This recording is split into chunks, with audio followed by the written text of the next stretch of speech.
जयकुमार गोरेंची तुमची निवडणुकीत बरीच जुगलबंदी बघायला मिळेल अशी अपेक्षा होती. खूप टोकाचे आरोप तुमच्यावर केलते. आमच्या छत आहे, छत काढून घेतलं तर काय होईल, काय ह्याला उत्तर शेवटपर्यंत आरेतुरेवर सगळं झालं होतं. वास्तविक पाहता माळशिरस तालुक्यातील ज्या काही संस्था आहेत, ब्रिटिश काळ आणि त्याच्यानंतर स्वातंत्र्याचा जो काळ होता, म्हणजे 1960च्या आधीचा जो काळ होता, इथं सगळं खाजगीकरणाचे उद्योग व्यवसाय या तालुक्यामध्ये होते. मग तो सदाशिवनगरचा चितळ्यांचा कारखाना असेल, माळनगरचा सासवडमाळी शुगर फॅक्टरी असेल आणि इकडं आगाशांची फॅक्टरी. आणि इथं सर्वसामान्य शेतकऱ्याला न्याय मिळत नव्हता. त्यांची पिकं ऊसाचं गाळप केलं जात नव्हतं.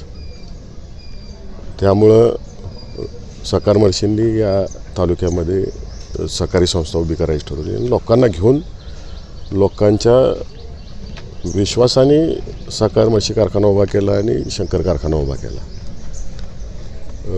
या सोलापूर जिल्ह्याच्या पालकमंत्र्यांनी सांगितले की आमच्या डोक्यावरती आदरणीय फडणवीस साहेबांचं छत आहे आणि हे छत जर काढलं तर सभासदांची गव्हाण बंद पडेल असं त्यांनी वक्तव्य केलं.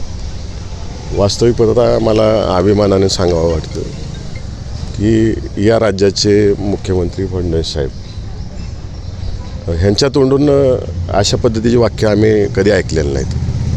कारण का त्यांनी या राज्याची शपथ घेताना राज्याचं पालक या नात्याने शपथ घेतलेली आहे फडणवीस साहेबांनी.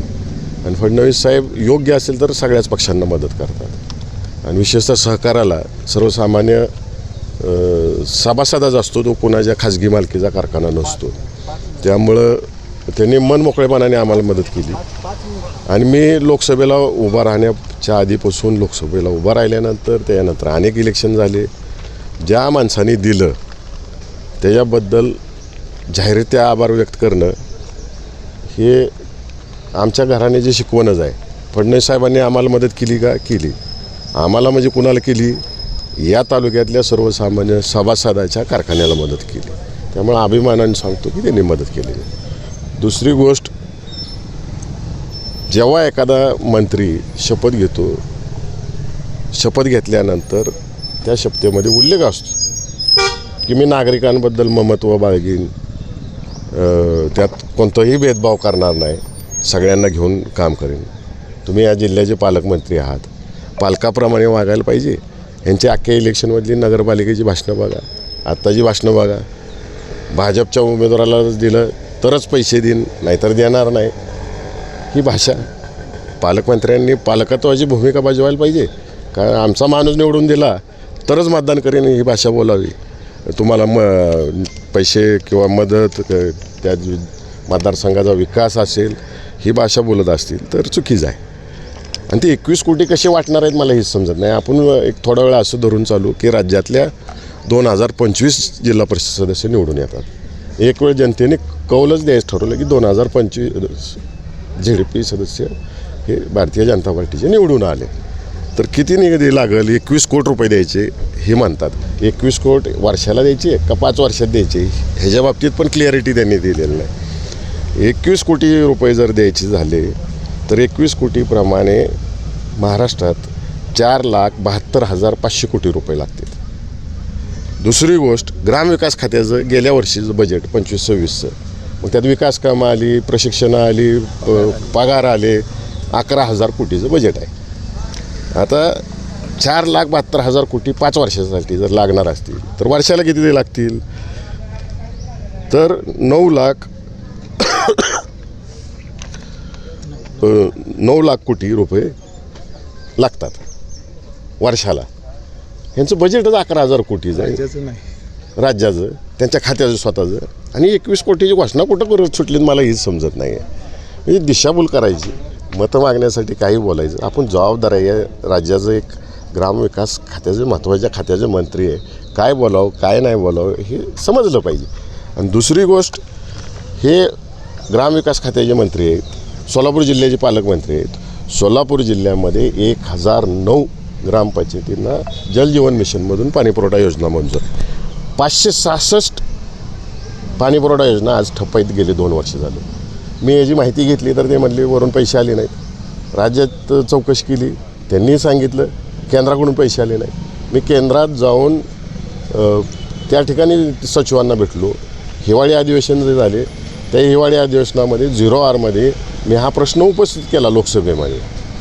प्रश्न उपस्थित केल्यानंतर मला लोकसभेच्या ग्रामविकास खात्याच्या सचिवांनी सांगितलं की वर केंद्रात हा पैसा जलशक्ती मंत्रालयाकडे येतो. जलशक्ती मंत्रालय सचिवांना भेटल्यावर सांगितलं आमच्या वाटणीचे पैसे 100% महाराष्ट्राला देऊन झालेले आहेत. महाराष्ट्र शासनानेच तरतूद करायची आहे.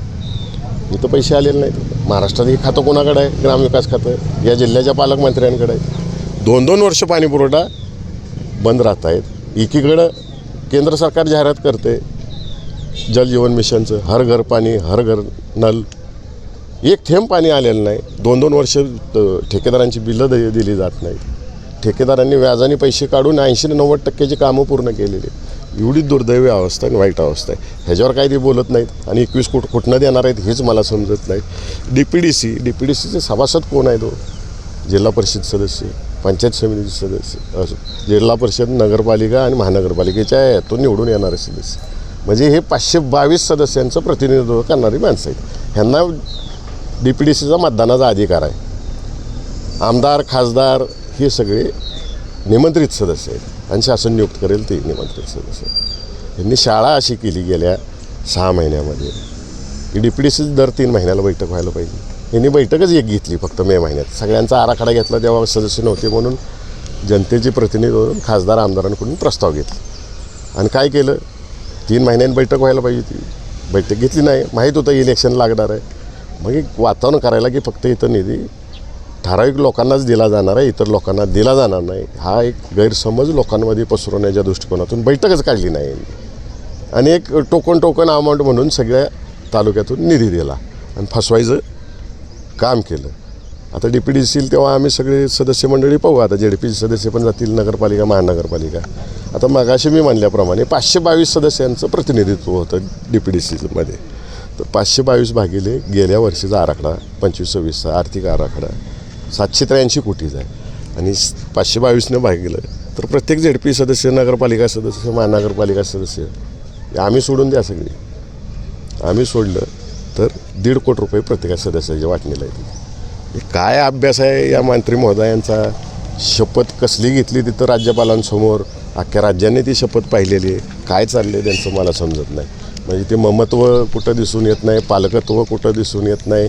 शपथेमध्ये जे काय त्यांनी सांगितलं की मी निष्ठा बाळगीन, लोकांची कामं करीन, खोटी शपथ घेतली असं मला एकंदरीत वाटतं. माळशिरस तालुक्यातील एक गट देवेंद्र फडणवीसांचे गैरसमज करून देतोय असं तुम्ही एकदा बोलला होता.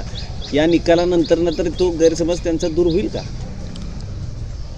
माळशिरस तालुक्यातच नाही, सातारा जिल्ह्यात आणि सोलापूर जिल्ह्यात एक विशिष्ट गट आहे की तो कायम दिशाभूल करतो. माणूस अनुभवातून शिकत जातो.